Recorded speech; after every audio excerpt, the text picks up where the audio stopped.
بسم اللہ الرحمن الرحیم۔ چینل میں آنے والے سب دوستوں کو خوش آمدید۔ سب دوستوں سے درخواست ہے ایک بار درود پاک پڑھ لیں۔ حضرت ادریس علیہ السلام کے زمانے میں انسان بہت بد عمل ہو گئے تھے۔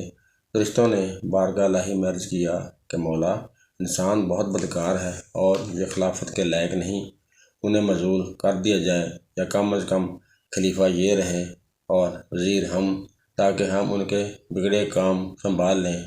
رب تعالیٰ کا ارشاد ہوا کہ اس کو غصہ اور شہوت دیا گیا ہے جس سے یہ زیادہ گناہ کرتا ہے۔ اگر یہ چیزیں تم کو ملیں تو تم بھی گناہ کرنے لگو۔ فرشتے بولے کہ مولا کریم، ہم تو گناہ کے پاس بھی نہ جائیں، وہ کتنا ہی غصہ اور شہوت ہوا۔ حکم ربی ہوا کہ اچھا، تم اپنی جماعت میں سے اعلیٰ درجہ کے پرہیزگار فرشتے چھانٹ لو، ان کو غصہ اور شہوت دے دیتے ہیں، پھر امتحان ہو جائے گا۔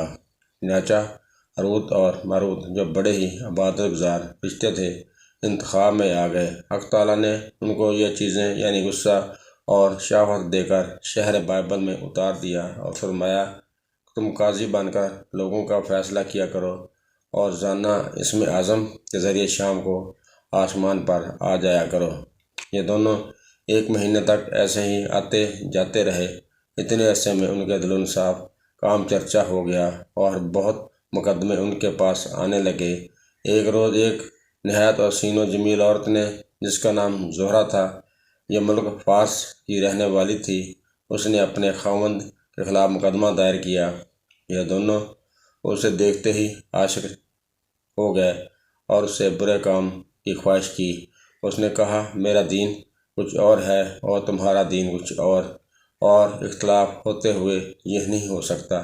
نیز میرا شوہر بہت غیرت مند ہے، اگر اسے خبر لگ گئی تو مجھے قتل کر دے گا، لہٰذا پہلے تو آپ میرے بت کو سجدہ کرو، پھر میرے شوہر کو قتل کرو، پھر میں تمہاری اور تم میرے۔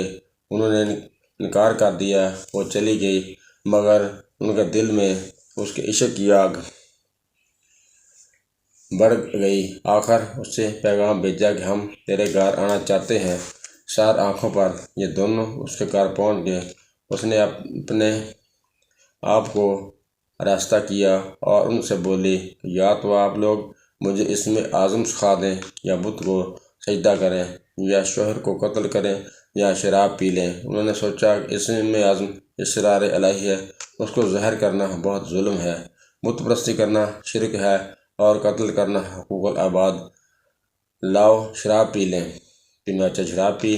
جب شراب پی کر مست ہو گئے، زہرہ نے ان سے بت کو سجدہ بھی کروا لیا، اپنے شوہر کو قتل بھی اور اسم اعظم بھی پوچھ لیا۔ زہرہ تو اسم اعظم پڑھ کر صورت بدل کر آسمان پر پہنچ گئی۔ حق تعالیٰ نے اس کی روح کو زہرہ ستارہ سے متصل کیا اور اس کی شکل زہرہ ستارہ کی طرح ہو گئی۔ جب ان کا نشہ اترا تو یہ اسم اعظم بھول چکے تھے اور اپنے کیے پر نادم و شرمندہ تھے۔ حق تعالیٰ نے فرشتوں سے فرمایا انسان میری تجلی سے دور رہتا ہے۔ یہ دونوں شام کو حاضر بارگاہ ہوتے تھے، پھر بھی شہوت سے مغلوب ہو کر سب کچھ کر بیٹھے۔ اگر انسان سے گناہ سرزد ہوں تو کیا تعجب ہے۔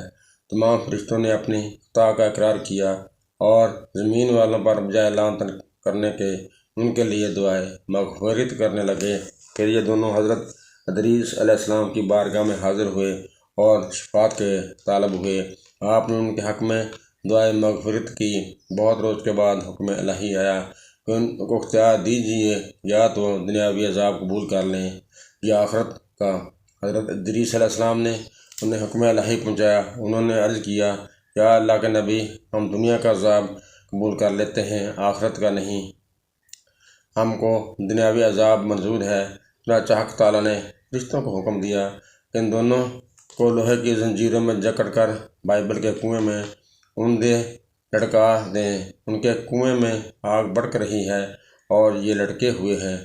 فرشتے باری باری سے ہر وقت ان کو کوڑے مارتے رہے ہیں، سخت پیاس سے ان کی زبانیں باہر لٹکی ہوئی ہیں۔ یہ عذاب قیامت تک ایسا ہی رہنے والا ہے۔ یہ تھی ہماری دوستو آج کی ویڈیو۔ ہمیں امید ہے کہ آج کی ہماری ویڈیو آپ کو پسند آئے گی۔ اگلی ویڈیو تک اجازت دیجیے۔ اگر اللہ کو منظور ہوا اور سانس نے وفا کی تو اگلی ویڈیو میں آپ سے پھر ملاقات ہوگی۔ تب تک خدا حافظ۔ جاتے جاتے آپ سے ایک درخواست ہے کہ ہمارے اس چینل کو سبسکرائب لازمی کر دیں۔